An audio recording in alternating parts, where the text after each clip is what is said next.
Terminó la vieja agricultura feudal, tradicional, una cosa así, eso desapareció para siempre. Ha surgido una nueva agricultura capitalista, mucho más eficiente desde el punto de vista productivo que lo que era el viejo latifundio. Desde ese punto de vista, el país ha progresado.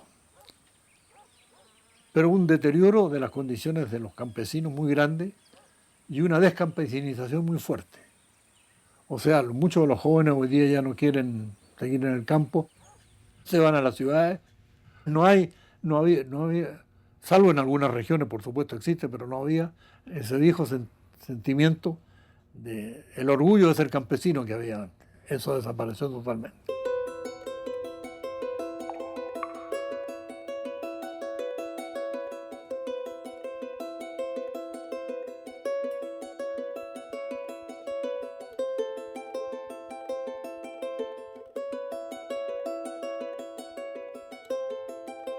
Me recibí agrónomo y mientras tanto me había interesado mucho los problemas sociales del cambio agrario. Hice la memoria sobre unas perspectivas comunitarias de transformación de la agricultura chilena. Grandes áreas de terreno han permanecido sin cultivar. La miseria se enseñoreó sobre los inquilinos, que han vegetado sin tener nada que hacer y sin que la tierra les diera sus frutos. Así, la alimentación se hizo insuficiente.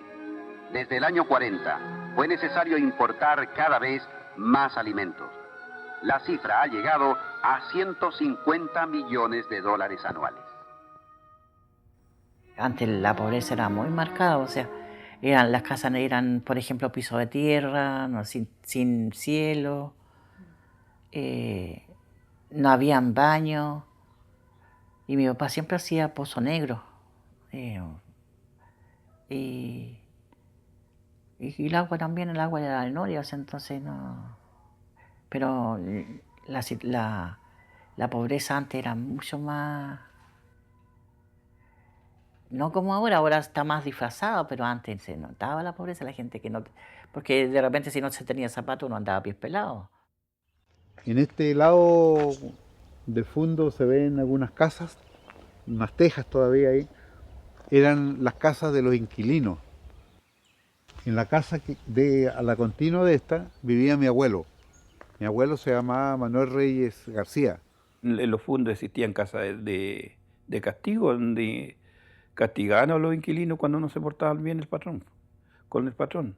Pero mi abuelo se hizo viejo y un día fue despedido este fondo por viejo, por inservible, porque ya no podía cumplir las labores por su edad. Pero fue echado sin mucha jubilación, sin la libreta al día y todas esas cosas. Y lo más cruel, porque digo cruel hoy día yo, porque en aquel entonces era algo muy común, fue que obligaron a mi padre a tomar el lugar de mi abuelo. Yo escuchaba a mi papá que querían formar sindicatos y que no había que hacerlo todo escondido del patrón. Y lo más probable, según la vivencia de aquel entonces, algún día me va a tocar a mí a tomar el lugar de mi viejo. Voy a seguir con esa agricultura tradicional, una cosa así, que era muy poco productiva y que tenía a la gente en una situación casi de servidumbre. Me recuerdo cuando yo tenía unos 10, 11 años, nos obligó en algunos potreros que quedan más a mi espalda, en unos trigales, ir a cortar unos pastos que le sale el trigo, y nosotros metidos en el agua hasta la rodilla, y apenas asomábamos la cabeza un poco más alto que las cabillas de arroz, y cortando ese pasto. Lo raro era que no pagaba ni un peso más a mi papá porque nosotros trabajáramos. El Maule, en términos agrícolas, tenía varias subregiones.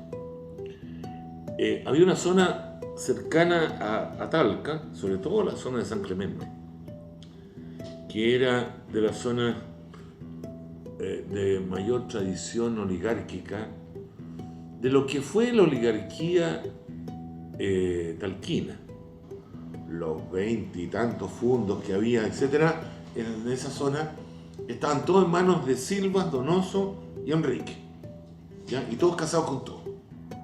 Tenemos un segundo sector del Maule, ¿ya? Que es clave para entender la historia agraria de Chile, que es toda la zona vitivinícola de Lontué, Curicó, Lontué, Molina, en que va a ser el único lugar en Chile, o el principal lugar en Chile, donde va a haber una proletarización temprana de las haciendas. Esta es la primera huelga, digamos, que se da a nivel del Valle Central, que provocó un enorme terror entre los patrones. Y ese enorme terror entre los patrones estuvo acompañado de las prédicas de don Manuel Larraín, que en un momento señala: el latifundio es un pecado. Venimos de una familia muy humilde, con un problema bastante grave que era el alcoholismo del papá. Era un hombre que hacía sufrir mucho cuando él tomaba, pero era un hombre muy especial cuando no lo hacía. El tiempo pasó, mi padre un día me dijo: Hugo, no quiero que vengas más a ayudarme a trabajar, no vengas a dejarme comida porque quiero que te prepares para estudiar. Y si tú vienes para acá a ayudarme, te vas a quedar en el campo. No sé, con una visión de un hombre de 42 años tenía mi viejo. Cuando yo empecé a estudiar, tenía 41 años mi viejo. Y yo digo que cortó el eslabón de lo que significaba la vida en el campo, porque él se negó a que yo siguiera el camino que él tuvo que seguir. Y entré a una escuela agrícola a estudiar. En el campo donde vivíamos era muy difícil que alguien estudiara. Muy difícil, muy difícil. La última vez que trabajó como me dieron mi papá, llegaron unas misiones también. Y ahí yo empecé a participar en un centro juvenil. Y ahí empecé a participar con los jóvenes a encuentros de campamentos que hacían en el verano. Y a través de la Iglesia Católica empecé a conocer yo la historia del movimiento obrero, el movimiento campesino. Ahí conocí yo lo que había pasado en el norte con los obreros del salitre. Yo nací de padres, mi padre minero y mi abuelo minero. Y yo tenía que ser minero, por lógica. Mi padre quería que me fuera a la escuela de mina, como él, como su abuelo, y que fuera un hombre como ellos dos, criados en las minas. Sin embargo, la oficina salitrera María Elena en ese tiempo estaba siendo explotada por una empresa norteamericana, la Anglo Lautaro Company. Y en ese sistema, los norteamericanos pusieron un sistema de vida muy rígido, todos separados, los obreros casados, los obreros solteros, los empleados casados, los empleados solteros, en condiciones bien paupérrimas. Yo pensaba que nosotros éramos pobres, que uno se siente como que es el único que está pobre, pero ahí uno conoce más jóvenes y se da cuenta de que son muchos la gente que está en las mismas condiciones que uno y a veces peores que cómo está uno. Aparece en el diario El Mercurio, que llegaban allá muy a lo lejos, un aviso de la Universidad Austral de Chile que ofrece becas para estudiar y cuyos requisitos eran tales y cuales, y yo tenía todos esos requisitos. Entonces mi padre me dice: mira, o te vas a la escuela de mina para ser minero, o te vas a Valdivia y te ganas esa beca. Entonces yo postulé y me la gané. Y viajé de María Elena a Valdivia.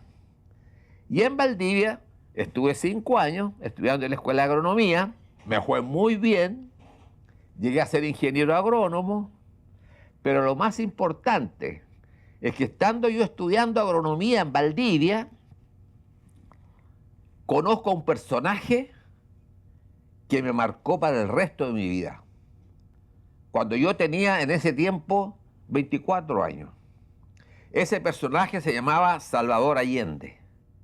En Chile, hablar de reforma agraria era considerado poco menos que una idea de los comunistas.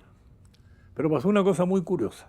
En el 61-62, para contrarrestar el impacto que había tenido en América Latina la Revolución Cubana, llegó el gobierno de los Estados Unidos Kennedy, que era un hombre mucho más progresista. Y se dijo, mire, aquí no podemos seguir con la política tradicional de apoyar a los grupos más conservadores. Para evitar que se repitan nuevas revoluciones cubanas, hay que buscar una alianza con los grupos de clase media progresista y hacer una serie de reformas. Y entre las reformas que hay que hacer está la reforma agraria.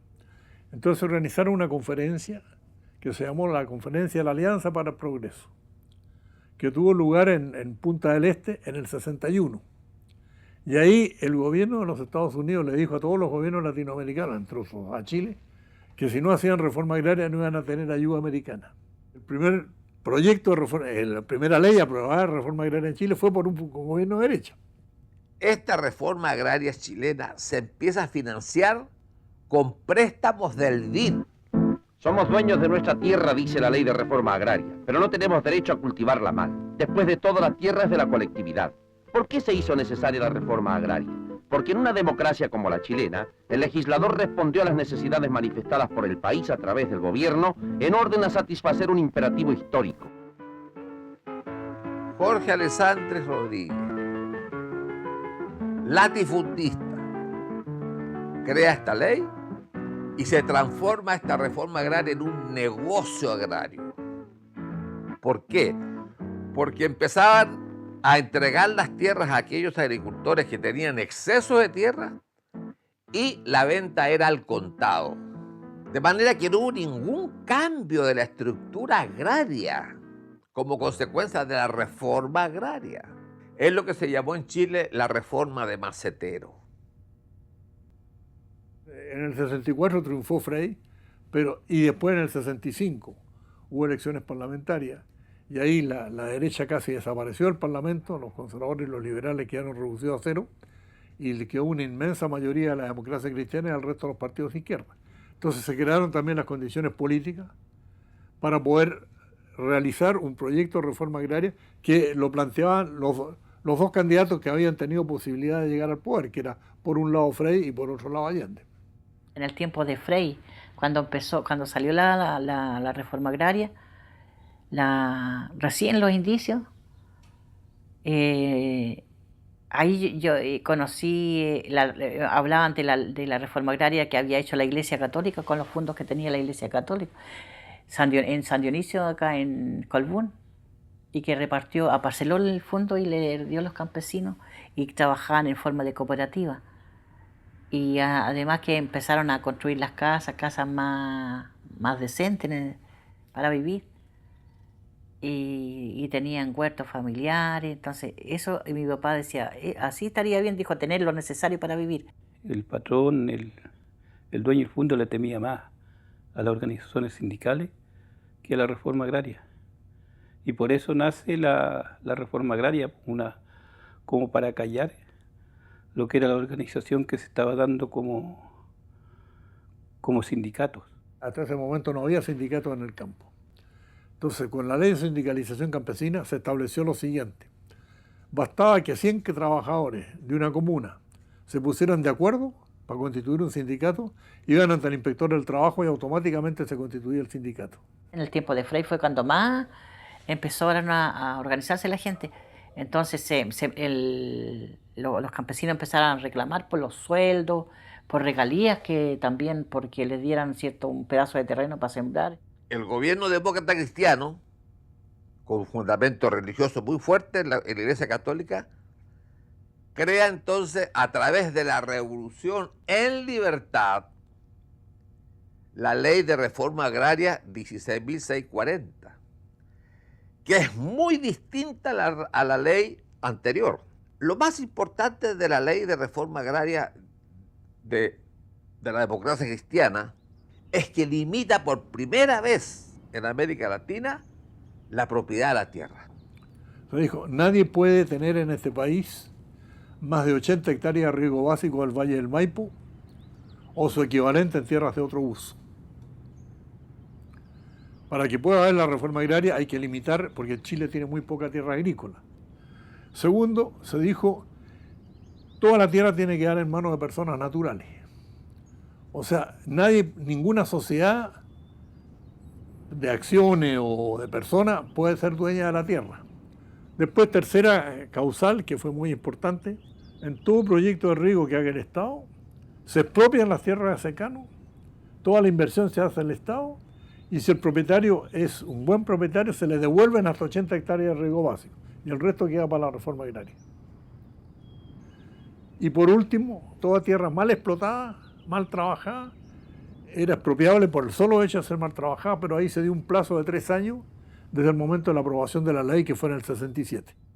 Mi papá trató de meterse en un fondo para que trabajaba así, pero como temporero, que se llama ahora, y de meterse para tocar así, para trabajar en el asentamiento, pero no le costó porque era según la cantidad de tierra, eran los campesinos que entraban, entonces preferían a los hijos de los campesinos y que no la gente de afuera.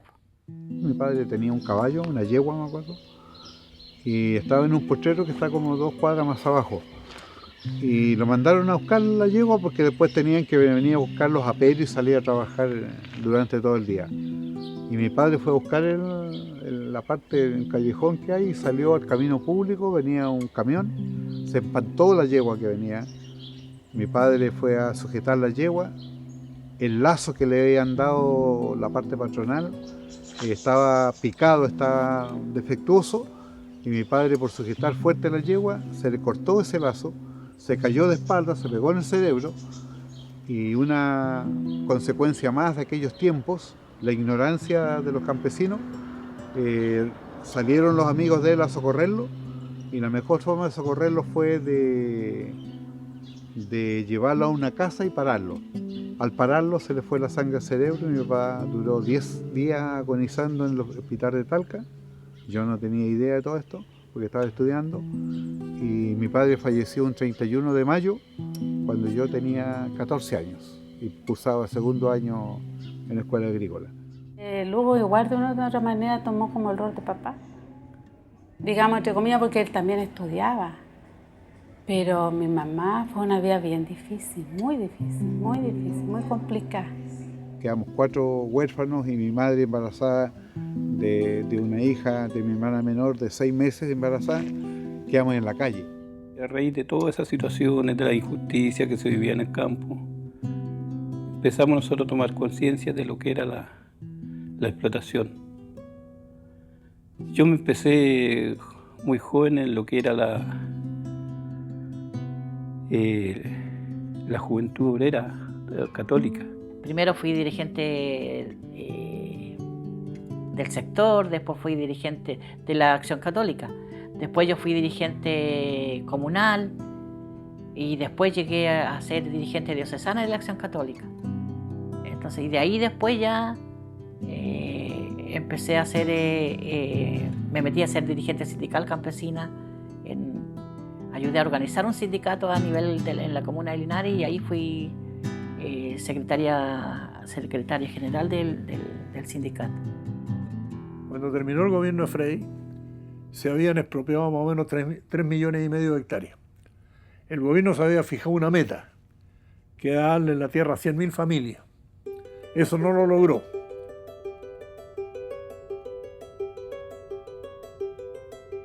Seguí estudiando, saqué mi pequeño título de técnico agrícola y coincide que yo termino el 69, el 70 con la práctica y el 71 entro a trabajar en lo que fue el gobierno Allende.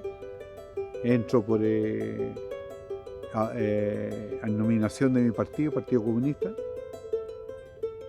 Porque Allende en un discurso dijo que cuando lleguen a sus casas y acaricien sus hijos y que tienen la esperanza de que Chile va a cambiar y que... Bueno, el gobierno de Allende llega al poder y se encuentra con que quiere modificar algunos aspectos de la reforma agraria, pero no tiene mayoría en el Congreso. Entonces decide aplicar a fondo la misma ley en materia de expropiaciones. Salvador Allende asume la presidencia en noviembre y en diciembre me llama por teléfono a Lima y me dice: Pedro, te necesito aquí en La Moneda.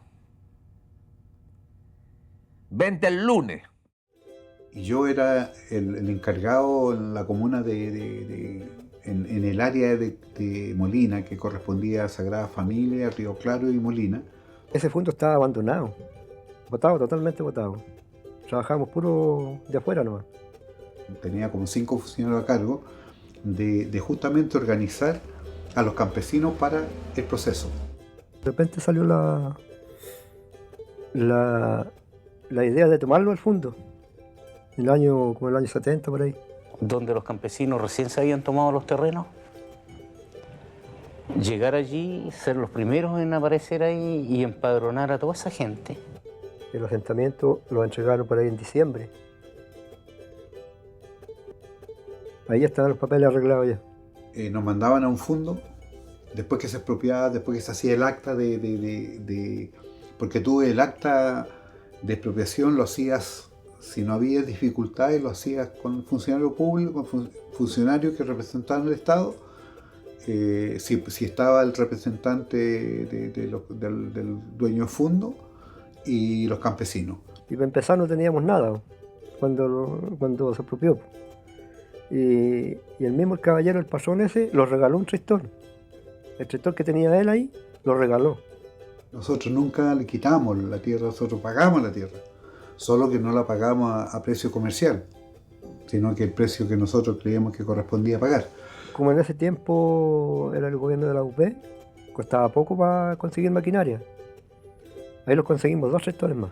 Y nosotros en esas 2 o 3 reuniones que hacíamos, teníamos la misión de explicarle en qué consistía el cambio, cuáles eran hacer sus obligaciones, pero también sus derechos. Pero teníamos otra misión no divulgada, que era detectar el nivel de estudio de los campesinos. Se hacía una directiva previa, se les daba capacitación a los campesinos, se les mandaba cursos tanto acá en Parral como en la provincia de Linares. Fuera de eso, ¿no es cierto? Ellos podían dar a conocer los cursos a los propios campesinos. Elegíamos un presidente, un cajero botiquero y un encargado de producción. Yo le pagaba a la gente, a todos. Yo les hacía las planillas, le hacía todo, les pagaba, les descontaba el servicio de seguro social que en el tiempo, me llevaba las planillas del seguro, las arreglaba y buscar la pata al banco. Todo les pagaba yo, todo. El mejor para las matemáticas, cajero botiquero, que era la persona que tenía que llevar la cuenta de los trabajos que se hacían dentro de la unidad reformada, ¿viste? Porque uno tenía que sacar crédito para pagarle a la gente todos los meses. Porque uno se dictaba un sueldo ahí. Cada persona ganaba tanto. Y esa plata teníamos que tenerla todos los meses. El desafío mayor que teníamos era cómo nosotros hacíamos de un campesino sin experiencia de mando, sin experiencia de decisión, sin mucho estudio, lo hacíamos lo más rápido posible, una orgánica que fueran capaces de poder ellos desempeñarse como microempresarios. Nunca quedamos encalillados en nada, nunca. Porque era buena la tierra y todos buenos para trabajar porque éramos todos conocidos y los ayudábamos unos con otros. Ya sabíamos ya lo que había que sembrar en tal parte, en esta, sembramos esto, todo y así. Sembrábamos remolacha, maravillas, trigo, papa, de todo. Ahí teníamos maquinaria, nosotros teníamos tractores, teníamos caballos, raza, arado. De toda maquinaria teníamos nosotros, la compramos. El alfabetismo era grande y con esa gente nosotros hicimos la revolución y con esa gente nosotros hicimos los cambios y con esa gente nosotros sí dimos el pan a Chile. Lo que significó que para nosotros como funcionarios el trabajo fue doble, triple, cuatro veces, ¿viste? Pero fue feliz. Fue dedicar como las 24 horas del día para trabajar por ese proceso, porque habían esperanza. Pero teníamos gente, ¿viste? Que de repente el día domingo salía a tomar y era de tiro largo, ¿viste? Y el día lunes se pasaba. Y yo más de una vez tuve que ir a un prostíbulo a buscar un tractor lleno de viejos que estaban en un prostíbulo. Y eso no fue casual, fue más continuo de lo que uno se cree. Pero estaba dentro de la idiosincrasia del campesino y estaba dentro de los deberes nuestros de velar que eso no pasara. Y había harta gente campesina que eran alfabetas. Sí, hubieron muchos compañeros universitarios que eran del MUI en esos años y venían a hacer trabajo voluntario y hacían escuelas de alfabetización. Abrieron espacio los campesinos para alfabetizar, para escuchar, aprender, porque en su mayoría todos los chiquillos que venían eran estudiantes o de últimos años del colegio o jóvenes universitarios. Y venía gente de Chillán, de Concepción, de Talca, de todas las partes, las provincias más grandes llegaban aquí a participar con la gente que tenía el MIR acá en Parral. En los casi 3 años del gobierno Allende se aceleran las expropiaciones y se llega más o menos en total a 6,5 millones de hectáreas, que más con los 3,5 millones de Frey hacen más o menos como 10 millones de hectáreas que fueron expropiadas. O sea, prácticamente se terminó el latifundio.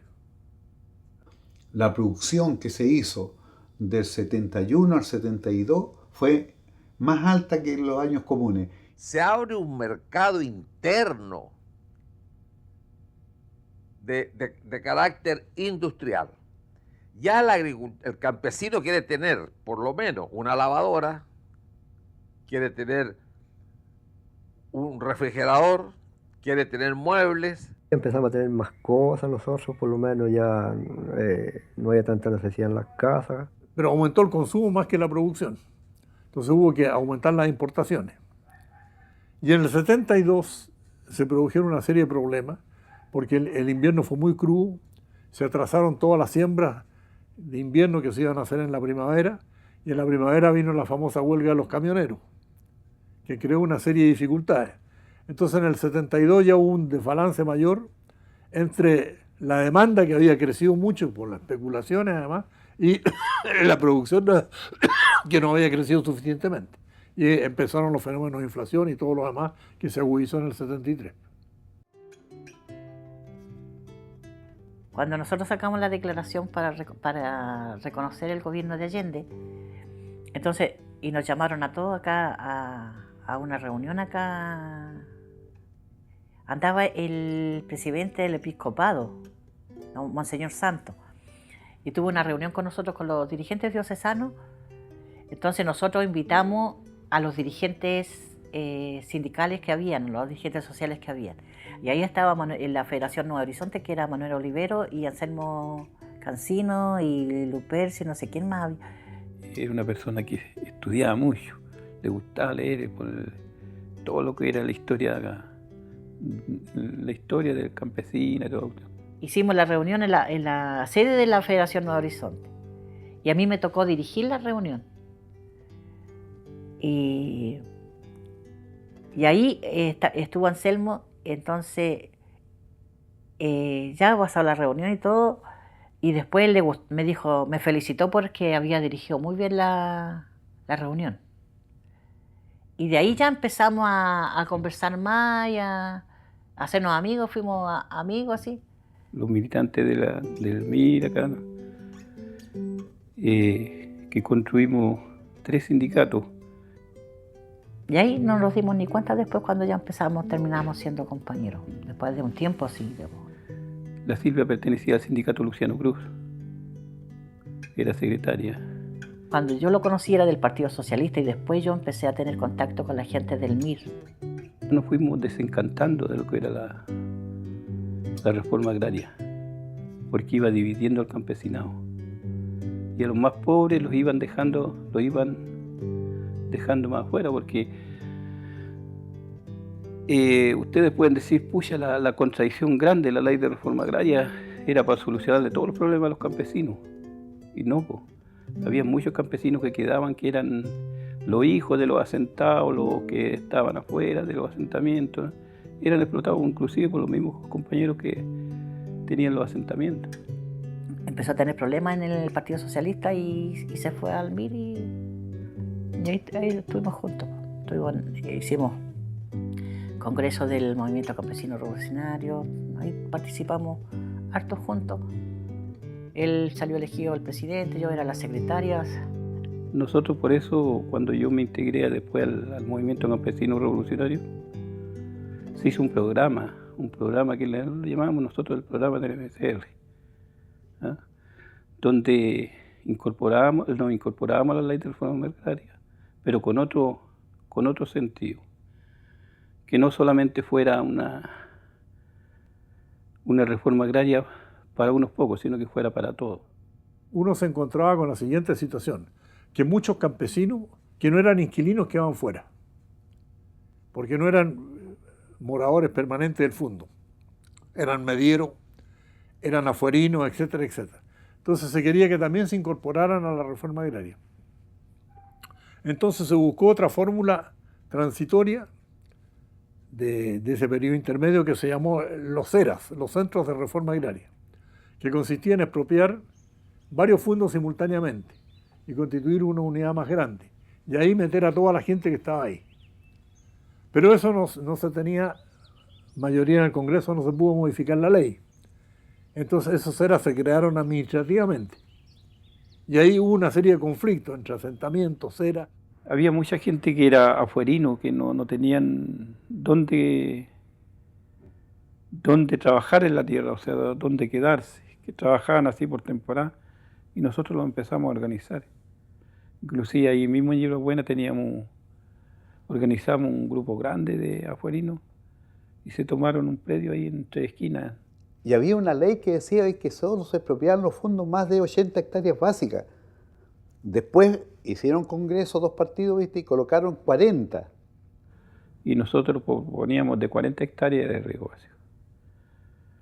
Porque resulta que las 40 hectáreas no eran así físicamente, sino que el riego básico consistía en que fueran productivas. ¿Ah? Podían ser 60, 70, y eso daba 40 hectáreas de riego básico. Fue una campaña de disminuir la reserva de 80 a 40 hectáreas. Y eso el gobierno lo hizo. Lo hicimos en muchos casos para poder tener más tierra para los efectos de la reforma agraria. Pero era como fuera de la ley. Fuera de la ley. La democracia cristiana, que al principio había sido muy favorable al gobierno de Allende, se fue alejando y se fue aliando con el Partido Nacional. Entonces empezaron a oponerse y la oposición la encontraron con el argumento de que los CERAS y otras formas eran formas indirectas de colectivización de la tierra. O sea que el gobierno de Allende no quería entregarle la tierra a los campesinos, sino que en el fondo quería colocar todas las tierras en manos del Estado. A finales del 72 nos acusaron a 4 ministros simultáneamente. Entonces Allende tuvo que reorganizar el gabinete, no podía dejarnos adentro, nos dejó afuera.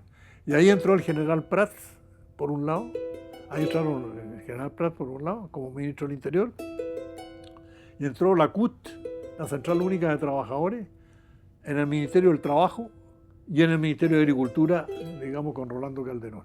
Entonces yo salí a fines del 72.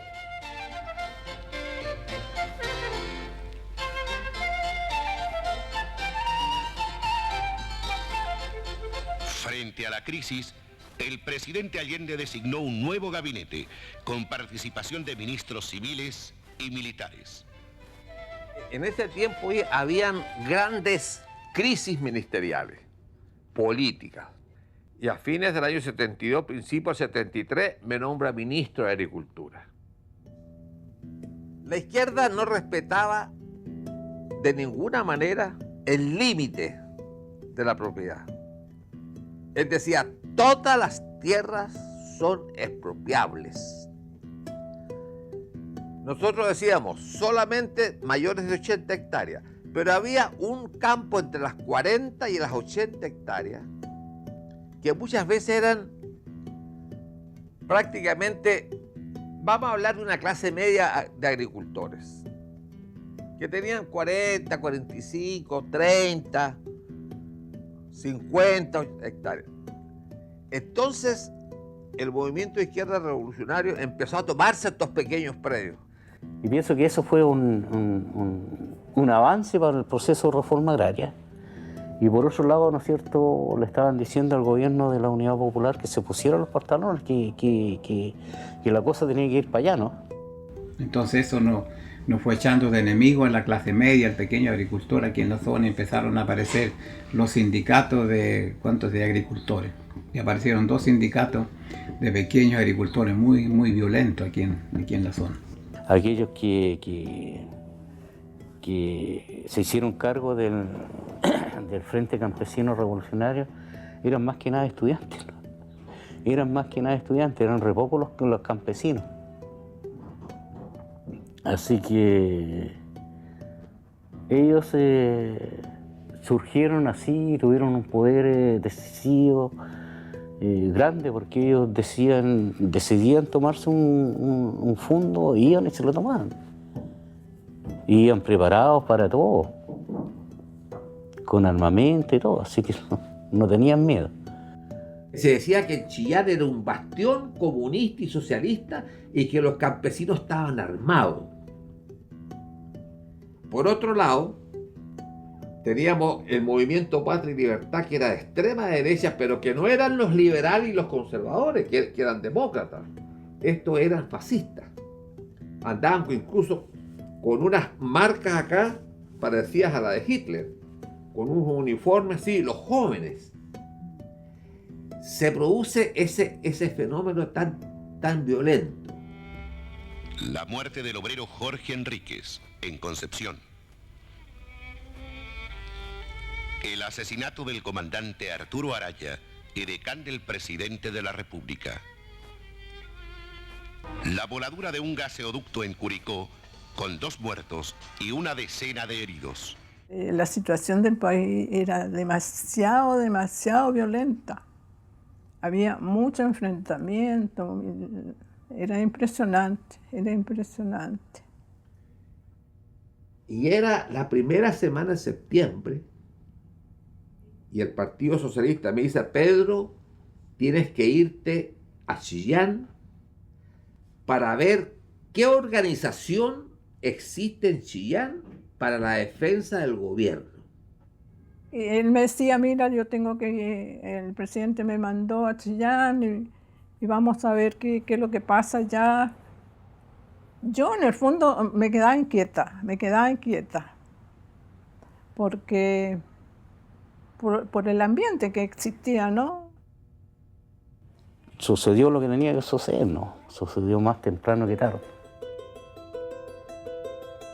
El día 11 de septiembre de 1973 yo estoy en Chillán,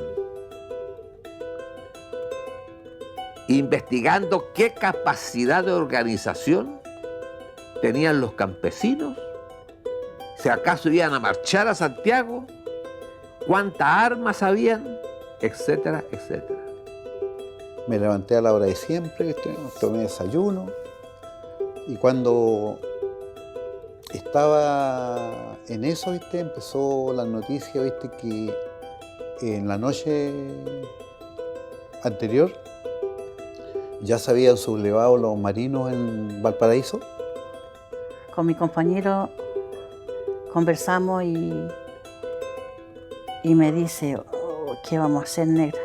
Y voy a hablar con el gobernador, que era un compañero comunista, porque había una gobernación en Molina, que todavía está acá en Talca, y que llamemos a Santiago para saber qué es lo que estaba pasando realmente. Yo estaba en un hotel, en el centro. En la mañana del 11, las cocineras del hotel suben a mi habitación porque sabía que yo había llegado y me sacan por detrás y me salvan, porque ya me fueron a tomar a mi habitación. Ese día fue horrible porque no sabíamos qué nos esperaba. Sabíamos que a lo mejor íbamos a morir mucho.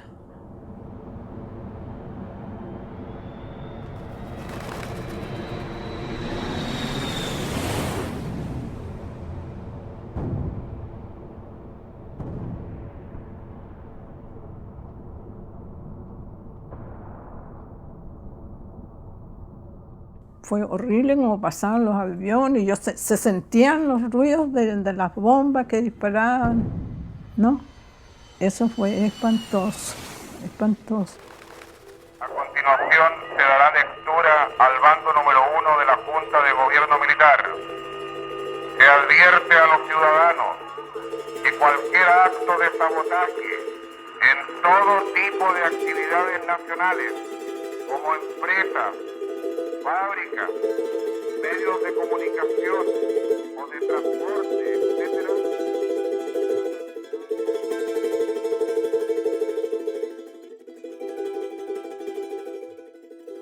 e inmediatamente empezaron a salir los bandos, llamando a los ministros y todos los altos ejecutivos del gobierno, pues, ¿no?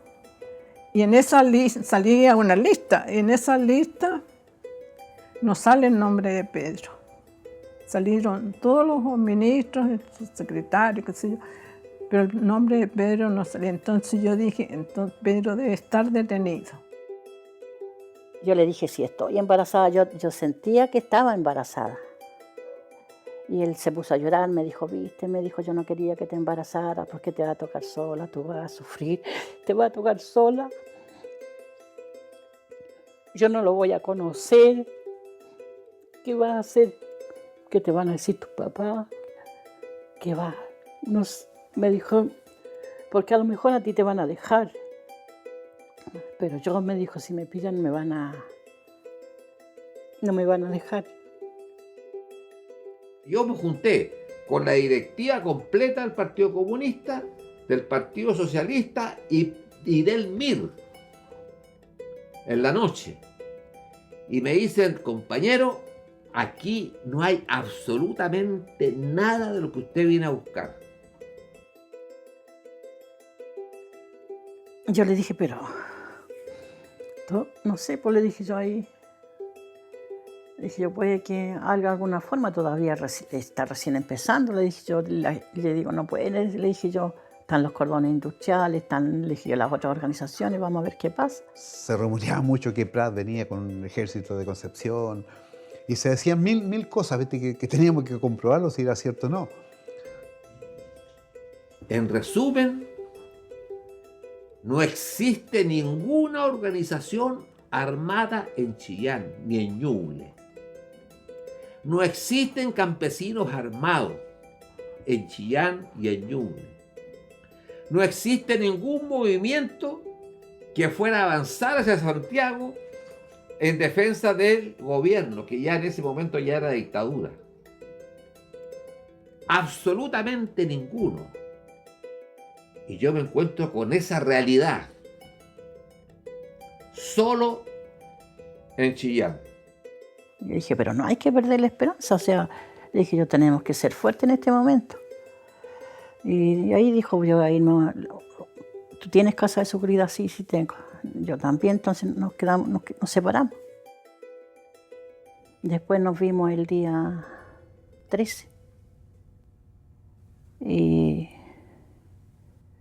bueno, ahí lloramos juntos y él me dijo, no sé cómo nos vamos a ver, si nos vamos a volver a ver o no. Le dije yo, sí, vamos a volver a ver. No, le dije yo, ¿por qué no nos vamos a volver a ver?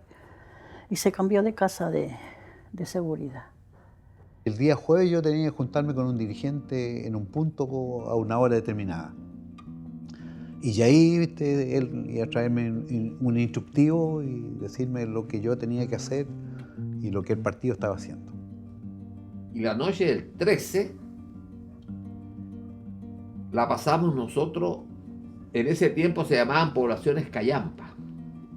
poblaciones marginales, durmiendo en casa de dirigentes socialistas campesinos en el suelo, con un miedo horroroso. Yo lo vi con mucho miedo a esa persona. Y en ese entonces esa persona tendría 50 años. Esos 3 días no tuvimos alimentación normal. Y el día 13, cuando ya nos regresábamos a Santiago, decidí yo descolgarme de la organización y atravesé en la noche como 25 kilómetros que queda Molina de Río Claro. Los militares en un avión, en un helicóptero, se dejan caer, porque fuimos delatados, por supuesto, y nos ponen el helicóptero encima de la Renoleta. Se crea ahí un remolino de tierra, oye, impresionante, y con unos megáfonos, entreguen las armas, están rodeados. Y ya nos estaban llamando a todos por el primer bando, que era el número 15, por decir que era el número, y llamándonos a todos. Y él me dijo, ¿por qué no se entrega mejor? Porque me dijo, capaz que me dijo, usted era la Acción Católica, pueden tener un poco más de compasión y para salvar al niño. Trate de salvar al niño. Y ahí ya nos despedimos y él se fue.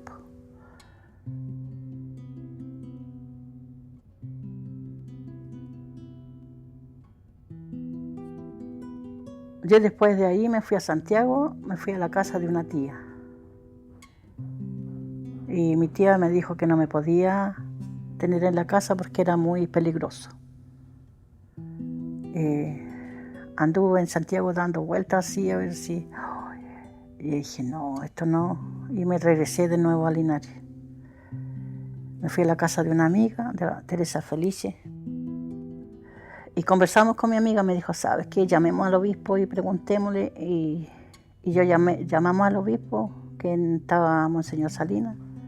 Y Monseñor Salinas me dijo que me entregara, que me fuera a las monjas y que él iba a estar pendiente de mí.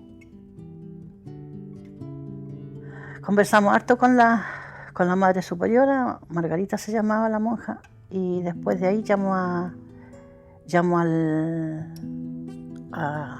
obispo, y el obispo le dijo que llamara a la escuela de artillería. Llamó a la escuela de artillería y ahí empezó, pues yo no lo podía creer. Mi familia, una familia campesina pobre, un asentado pobre, nosotros éramos 14 hermanos, y llegan tres y hartos militares. Entonces yo dije, pero ¿cómo si yo, qué voy a hacerles yo? O sea, era de película así, entonces, no sé, también los nervios me echaron en el del medio y los militares me iban apuntando, los que iban adelante y los que iban atrás me apuntaban con el arma y me llevaron a la escuela, artillería. Y allá me reciben y me dicen que yo soy muy importante, que yo sé muchas cosas. Siento que le pegan a la puerta, entre que la echan abajo y que la desarman un poco, y entran 5 personas civiles, con trayeta, con todo. Preguntan por mí, yo me identifico inmediatamente para no exponer a ninguno de mi familia. Y ahí entran para adentro, me empiezan a pegar delante de la familia, de los niños chicos y todo, Y nos llevan a una quebrada, junto con el campesino que nos había dado desayuno ese día, y nos empiezan a golpear. Me encañonan, me amarran y me sacan para la calle. Afuera había una camioneta sin patente, sin nada, una camioneta común. Ahí me volvieron a castigar, ¿viste? Para que todo el barrio se diera cuenta, intimidar. Yo creo que era una forma como intimidaban ellos. Y me entierran la bayoneta en el ano. La otra bayoneta aquí en el sobaco. Y me empiezan a pegar de palos en la cabeza, preguntándome dónde estaban las armas, ¿Dónde estaba el plan Z? ¿Quién dirigía el plan Z? Me pegaron mucho afuera y me tiraron arriba de la camioneta. Yo no sabía para dónde me llevaban porque como no sabía si eran CNI, si eran militares, si eran carabineros, si eran... No sabía porque andaban de civiles y sin ninguna identificación en el vehículo, nada. Nos pusieron una capucha y uno baja primero, Santiago. Y sentimos una descarga nosotros. Después bajó Ricardo, otra descarga. Y silencio. Ahora le toca al ministro, dice.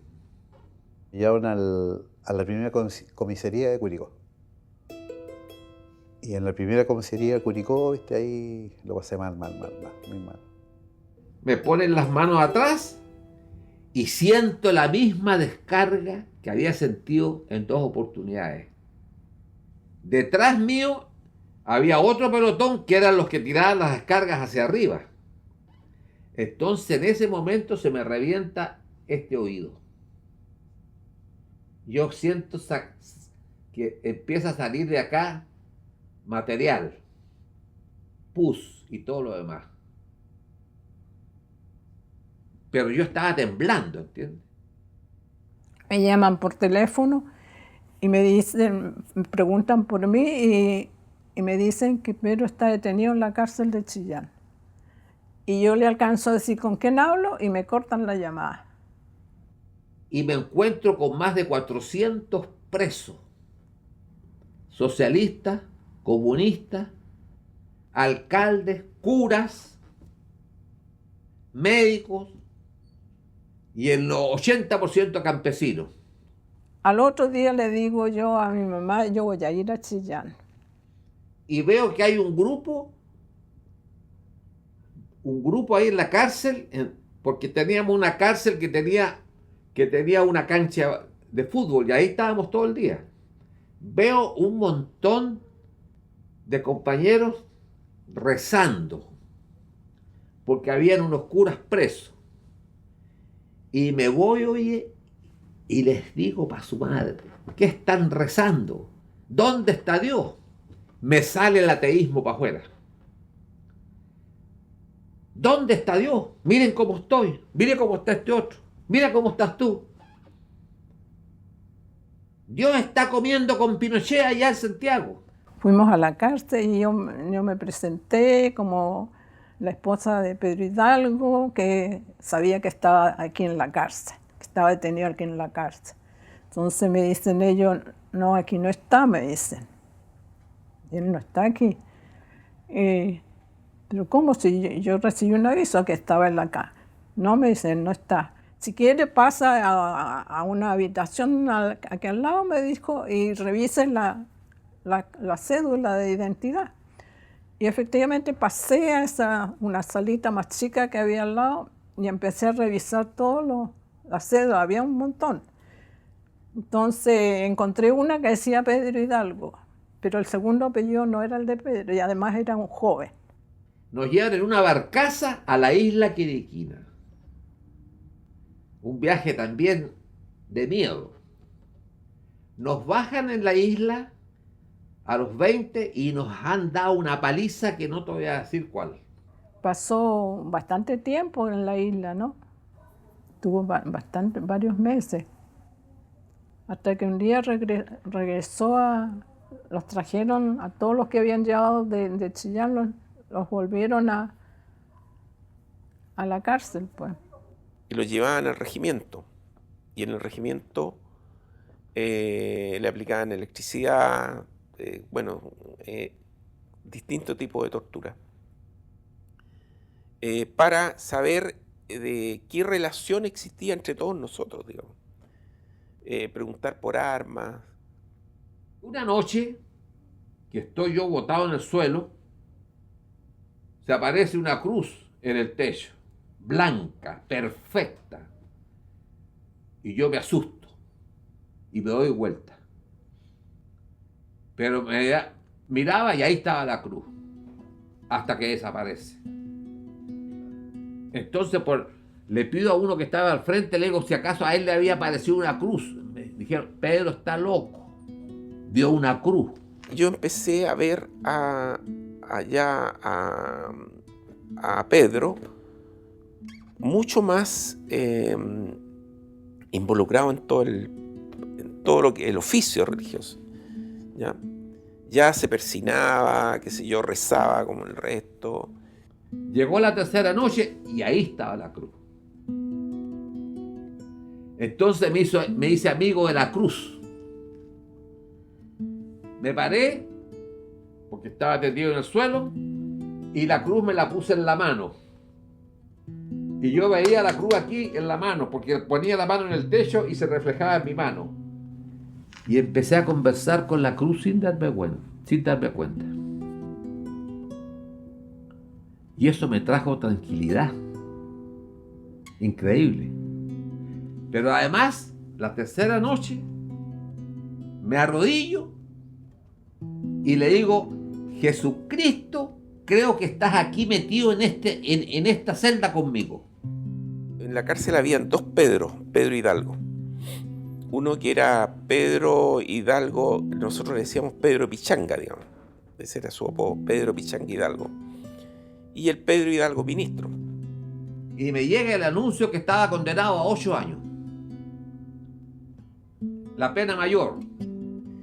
Bueno, de repente un día a Pedro Hidalgo lo llaman de la fiscalía y llega y dice, oye, me dejaron libre, me voy.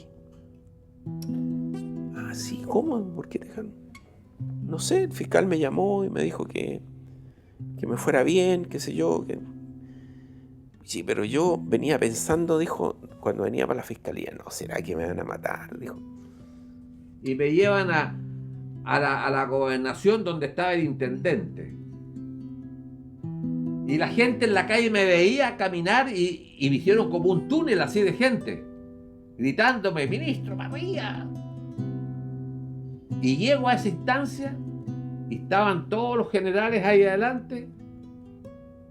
Me hacen firmar 4 hojas en blanco y me dicen, don Pedro Hidalgo, por orden del general Pinochet, queda en libertad. Se fue y Pedro Hidalgo, el otro, me acuerdo que me dice, chica, fíjate que tengo la buena noticia que el general no sé cuánto ya habló con el fiscal Romero y me van a dejar libre. Chica, qué bueno, le dije, mira. Pero yo en ese momento no relacioné estas dos cosas. Ya pasaron los días, una semana, y Pedro Hidalgo me dice, oye, ¿sabes qué? Pucha, yo no sé qué es lo que pasa. Si mi mujer insistió, llamó, y le dijeron que ya habían llamado al fiscal Romero. Pero entonces le dije yo, anda a donde, que tu mujer vaya a donde el fiscal Romero y le diga, le pregunte. Me hizo caso, partió a hablar con el fiscal Romero. Y ahí el fiscal Romero se dio cuenta de que cuando lo llamaron por teléfono para que dejara libre a Pedro Hidalgo, él se equivocó y en vez de dejar libre al Pedro Pichanga Hidalgo, dejó libre a Pedro Hidalgo ministro. Antes no, antes decía, bueno, pero esto tiene que tener una razón científica, vamos a decirlo. ¿Cómo llegó esa cruz ahí? No. Yo simplemente la cruz la hice mía. Ni me interesó saber por qué esa cruz apareció en esa celda tan sucia, tan inmunda. De Lugo yo no tengo tantos recuerdos de niña. Lo vi siempre como mi hermano mayor, el que ayudaba a mi mamá. No me acuerdo de él cuando estudiaba, no me acuerdo. Lo vi sí cuando trabajaba. Mi hermano ahí tomó roles bien importantes dentro de su trabajo y con nosotros también, porque igual él había una parte que sustentaba, ayudaba a mi mamá, compraba ropa, cosas. Me acuerdo, mi primera Navidad nos llevó regalos nuevos, ropa nueva. que eso lo tengo como súper presente. Me acuerdo hasta de un jumpercito azul que me regaló. A mi hermana le regaló un vestido, a mis hermanos creo que le regaló pantalones. Fue por primera vez ver ropa nueva en la casa. Yo sufrí mucho más que él, porque hicieron una cosa que lo tomaron injusto a él y lo maltrataron. Ya yo lo busqué mucho tiempo, lo estuve buscando, y era el que me ayudaba a mantenerlo los más chicos, porque era el primero que tuvo trabajo. Después quedé sola. Dijo al Hugo, lo tomaron preso y nada más. Y era vivir el momento, vivir. Yo siempre recuerdo a mi mamá en la noche, porque yo dormía con ella. Y yo despertaba en la noche y mi mamá tejía. Tú veías a mi mamá que no dormía, tejía crochet toda la noche, sin saber dónde luego estaba. Anduve mucho tiempo buscándolo, no lo encontraba, pero cuando ya lo encontré, fui otra, cambié de vida, cambió mi vida. De ahí empecé yo a trabajar. No le digo que me sacaba los puros zapatos, trabajaba en pan, trabajaba tejiendo, el ratito que me quedaba, tejía. Y de repente saca el fusil, que pasa la bala, me dice abre la boca y me coloca el cañón en la boca. Y me empezó a guiar con el cañón. Y yo no entendía nada, ¿viste? ¿Qué necesidad tenía de hacer eso? Y me empieza a llevar, ¿viste? Y yo lo tengo que seguir, porque vivía con bala pasada, con todo. Y las comisarías, los retenes, ¿viste? Como los de campo, que a mente es una pieza grande que la dividen en dos. Lo encontré y un carabinero, ese sabía dónde estaba, y yo hablé con el teniente cuando lo tomaron, y llorando porque ya no me sostenía. Y al otro lado estaba el Paquito de guardia, y siento la voz de mi mamá. Yo le dije que él acaso tenía hijo al teniente. Me dijo que sí. Le dije yo, ¿qué haría usted que se le perdiera un hijo? Yo buscaba a mi hermano cuando lo detenían y pasé muchas comisarías durante un día y no lo encontraba. A veces lo encontraba y me decía, lo matamos, ya está muerto. Tienen que venir a sacar porque está podrido. Yo tenía 16 años, con miedo que me violaran, porque en ese entonces violaban. Pues me dice, te buscan. Entonces yo le pregunto, ¿quién? Y me dice, tu hermana y tu señora, tu mujer. Y yo no lo conocía. No lo pude reconocer porque estaba hinchado, estaba muy maltratado, muy dolido, muy maltratado. No era mi hermana en ese, como lo vi. Me dolía, no le podía contar a mi mamá. Como yo era la más chica, salía a comprar con mi mamá, todo. Y le decían, ahí va la mamá comunista del tal por cual. Nos marcaron mucho. Mi hermano, nosotros nos marcó demasiado. Pagamos precios altos, te voy a decir. Yo por lo menos pagué precios muy altos por sus ideales y que él nunca lo ha querido cambiar. De repente a mí me gustaría que cambiara un poquito, ¿cachai? Pensando en todo lo que nos restó. Agaché la cabeza, siempre me acuerdo de eso, como que me quise esconder porque me dio vergüenza, no sé qué me dio. Y mi mamá me acuerdo que me mira y me agarra la pera así, me dice, no agache la cabeza. Me dice, aquí nadie hizo nada malo. Dijo, usted siempre digna, siempre me acuerdo de eso de mi mamá. Usted siempre digna, derechito, mirando adelante, me dice. Yo a Lugo siempre lo admiré y de repente como que lo odiaba porque yo veía a mi mamá sufrir, ¿me entiendes? Lo veía tan idealista, tan lleno de sus sueños, y hasta el día de hoy lo veo igual. Una vez iba pasando en el bus, yo tengo una intuición media extraña, y vi que habían carabineros y muchos perros en un río. Y me bajé del bus pensando en mi hermano, y ahí estaba mi hermano. Lo tenían en un río. Se asomaban los presos políticos, no era solo mi hermano, mucho. Y echaban los perros y los perros los consumían de nuevo.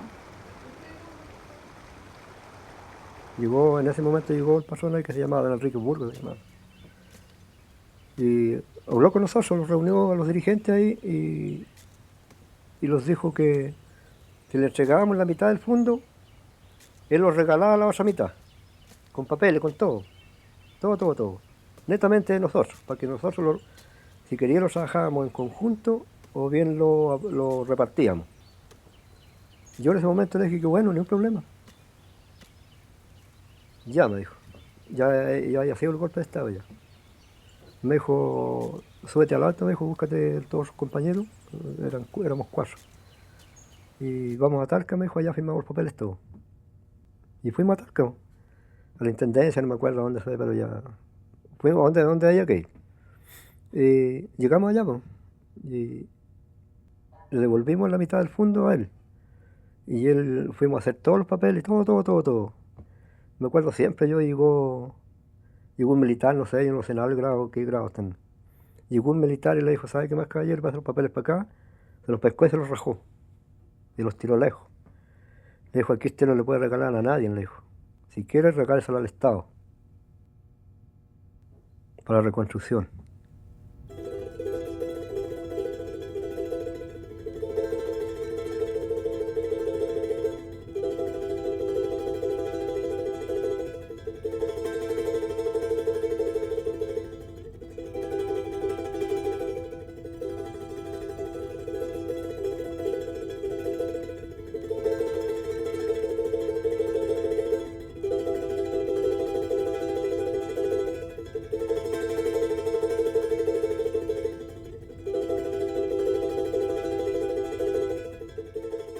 Me decían de todo, que está casó ya tener, que esa guagua no iba a nacer, que era hijo de un bandido. Una de las veces me pasaron porque donde me pegaban con un churro de goma que llevaba alambre por dentro.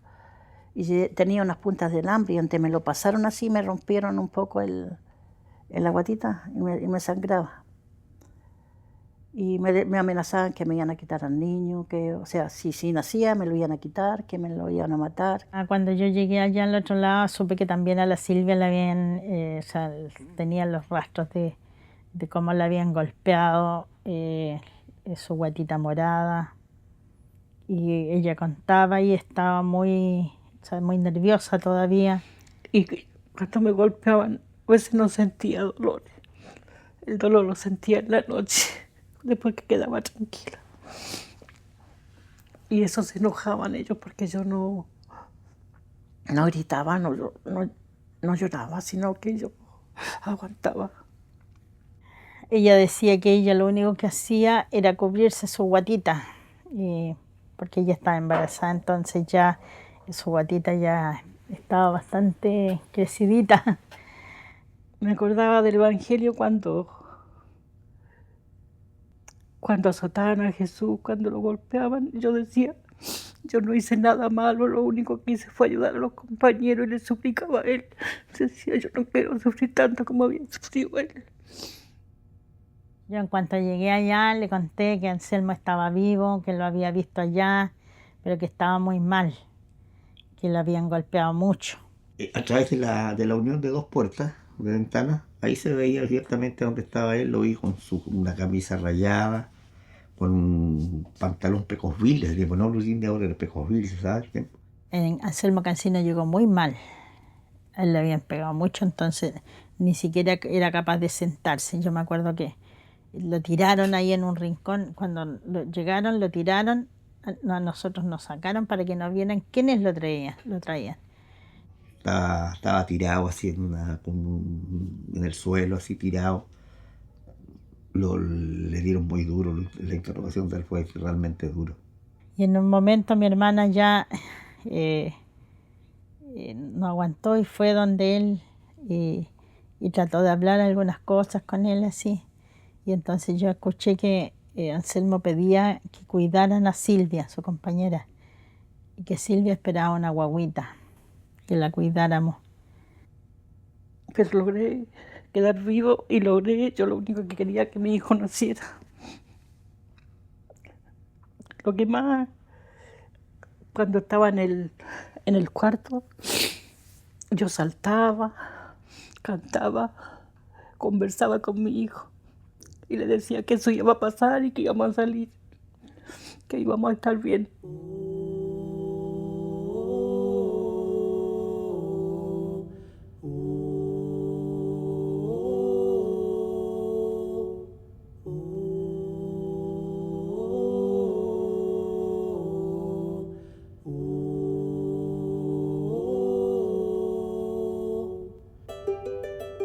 Entonces por eso que yo planteo finalmente esta necesidad que del pasado, ¿cierto?, hagamos una conexión con el presente y podamos como país replantearnos en algún minuto y definir algunos nuevos pactos de qué es lo que queremos de aquí en adelante, qué queremos como sociedad, ¿no?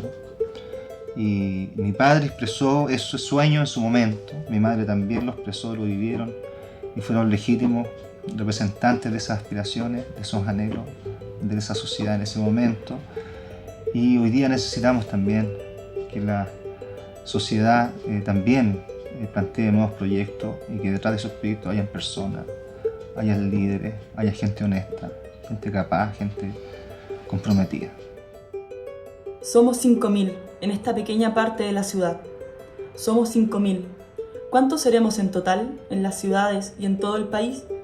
Solo aquí 10.000 manos siembran y hacen andar las fábricas. ¿Cuánta humanidad con hambre, frío, pánico, dolor, presión moral, terror y locura?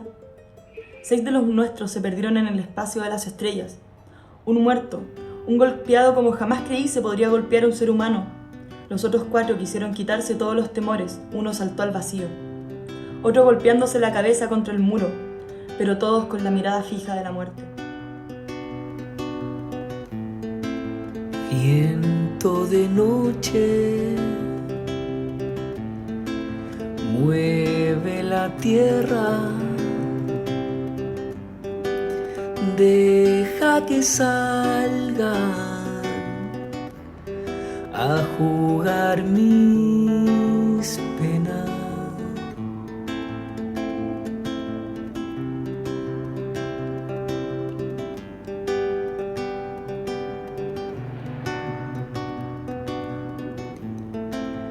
Vino del norte